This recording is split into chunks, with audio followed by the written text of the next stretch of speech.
Hey guys, welcome back to our channel. This is Shannon with Bling Things, and today I'm going to show you how to rhinestone these cute wooden tag cutouts in a candy cane pattern, and then we're going to apply this cute reindeer decal that was included in our November Flatback Bling box. We painted the tags white. We used this amazing Color Shot acrylic paint. It has fun names like Marshmallow, and then we're going to use the Gem Tack for our adhesive. It is a white glue that dries clear. We're going to apply the glue with a 5mm syringe and an 18 gauge tip needle, and then use our rhinestone pickup tool. Then the decal that we're going to apply, like I said, was included in our Flatback Bling box for the month of November. It's also available on our website. Then we're going to use our diamond cut flatback rhinestones in size SS16 in cyan, and then our crystal SS16s.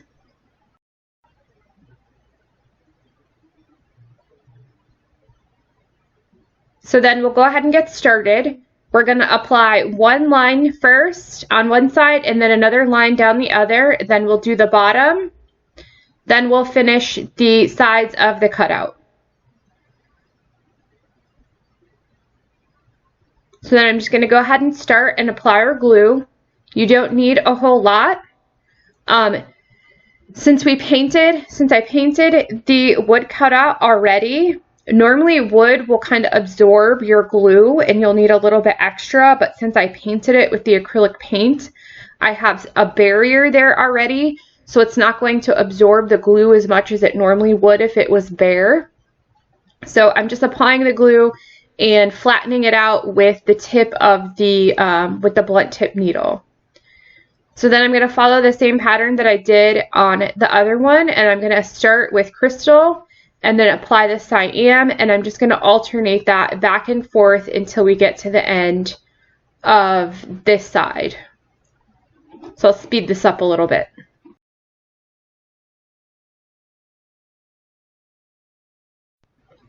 So now that I have the one side done, to ensure that my rhinestones are straight along this edge, I'm going to take the edge and I'm going to place it against the table, and then I'm going to use the end of the pickup tool and I'm going to push all the rhinestones down until they're touching the table. This helps me ensure that I get a straight line, and then I'm not eyeballing it, and things won't get out of whack as I place the second line.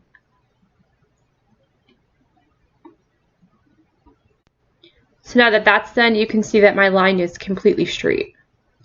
Then I'm just going to flip it over and I'm going to start on the other side and do the same thing. I'm going to apply one line of glue all the way down the edge, and then I'm going to apply my rhinestones again. I also forgot to mention, I will post a link in the comments down below with all the products that we used in today's video for your easy reference. And if you haven't already, if you could give our video a thumbs up and subscribe to our channel. Now I'm just going to apply another line of glue right next to my first line, and I'm going to apply it the whole length. And then I like to spread out the glue so that it's flat. I find that when I have like mounds of glue or that I don't flatten it out, that's when the glue starts to ooze out around the sides of the rhinestones. And you don't want that to happen, because when the glue starts getting around the sides, it starts clouding on your rhinestones. So the same pattern that we're using here, you could apply this to several other projects that you're working on, like tumblers and things like that as well. So to start this row, I'm pretty much doing the honeycomb pattern, where I'm going to be placing the next row of rhinestones into the crevice of the previous rows. And since I want it to look like a candy cane, I need to apply these diagonally. So I need to shift the colors one over to start creating that diagonal pattern. And then I'm just going to continue that down this whole side.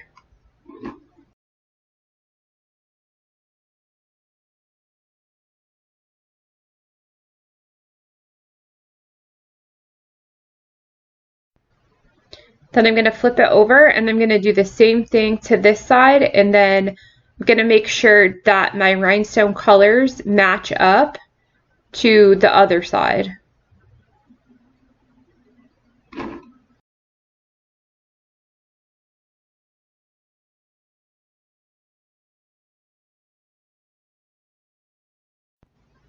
Now we're going to start on the bottom row. We're going to do it the same way that we did before, but we want the pattern to continue, and we want it to look like the pattern is kind of converging towards the center. So instead of going alternating back and forth between the cyan and the crystal, we're going to start with the same pattern on each end. So we'll start with a crystal on both ends and then a cyan on both ends, and then work towards the center so that that diagonal pattern looks like it converges towards the center of our cutout. Now we'll flip it over and finish the last part at the top. We want to continue with the same pattern, working towards the center. So we're going to alternate from each side to make sure that everything lines up.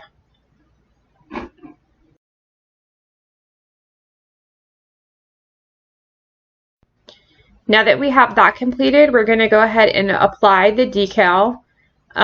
This decal was included in the November Flatback Bling box. So just like you would apply any other decal, we're just going to apply it to the wood surface and then remove the transfer tape. We're going to try to line it up as best as we can. Since I did cut this in multiple pieces, I can make this as big or as small as I want. So like with the one that was already completed, I made it a little bit more spread out so that it took up the whole wood cutout. But for this one, I'm going to also add a name. So I want to make it like a little bit more closer together.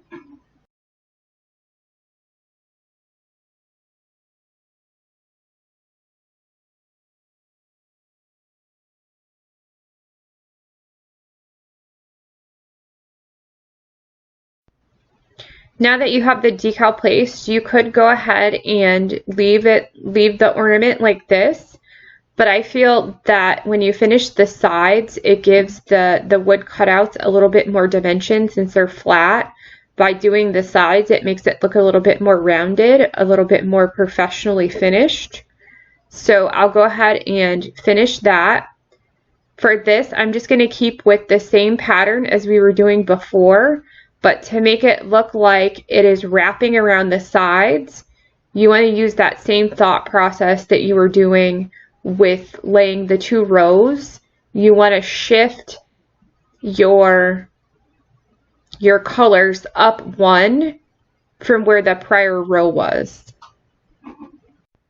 And so the size SS16 rhinestones fit perfectly along the edge of the wood cutout that is 1/8 inch thick. You could use a smaller size, the SS10s.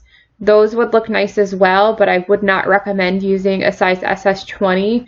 They're going to hang over the edge and they're going to be bigger than the 16s that you were already using, and it would create the possibility of them, since they'd hang over the edge, that they might lift, or when somebody grabs it, that they could pop off more easily. Then just finish the pattern around the whole rest of the ornament. Then go back and make any adjustments as needed to make sure that it's straight. Then I'm going to insert a piece of ribbon that was about 8 inches long that I tied a bow in at the end, and I'm just going to insert it using a slip knot. I hope you found this rhinestone ornament tutorial helpful. I'd love it if you could give the video a thumbs up and subscribe to our channel to be notified of future videos. I will also post a link to all the products used in today's video in the comments down below. Look forward to seeing you next time.